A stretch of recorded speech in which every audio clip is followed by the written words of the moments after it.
Violence against women and girls is a global pandemic, and there are big gaps in resources to prevent it. The extent to which there are resources for good research in low and middle income countries compared to high income countries, there's a big difference. The World Bank and Sexual Violence Research Initiative supports researchers in low and middle income countries studying how to reduce violence. Countries need to invest in evidence-based programming to prevent and respond to gender-based violence. And so we need countries to be able to have a broad menu of options.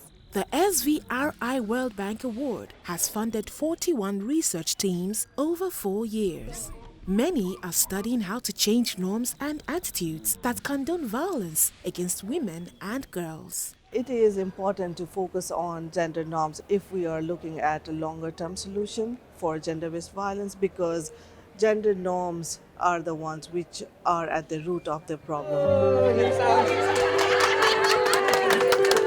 In Nepal, researchers worked to find out if trendsetters could shift community attitudes. So in order to understand that better, as part of this project, we did social mapping. So we went to every household in the community that we were working in, and we asked them who they spoke to about certain issues. And then we mapped that out to understand how communication happens. Community members led multiple activities to educate each other about gender-based violence. The innovation is this ownership that the community had for the campaign and the intervention, where they took lead of the intervention, they organized their own activities, where they came up with a list of positive social norms that they wanted to use to replace the previous norms that they had. With researcher support, the community launched a flag campaign. हिंसा मुक्त ward चिनाउनलाई हामीले चाहिँ एउटा झण्डा अभियान राखेका छौं। त्यसमा चाहिँ नि मेरो घरमा हिंसा मुक्त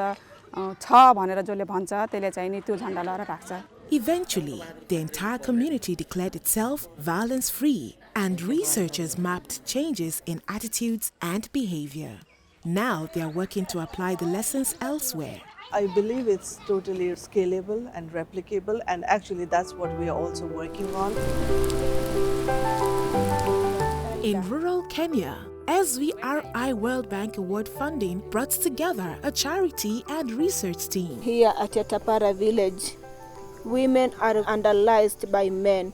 That women work is just to dig, you stay in your kitchen and you do whatever around your compound.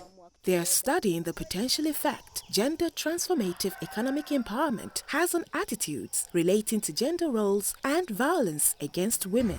Although we work very closely with the whole family on the whole community, so it's men, women, girls and boys. For the women, they're often isolated, so they can't maybe leave home. They have very little power in decision making about their own lives, about their own bodies. We found that a lot of women share with us these great outcomes that in terms of their participation at the household level, how that has changed their lives, how they are participating more and more in things related to decision-making processes in the household level.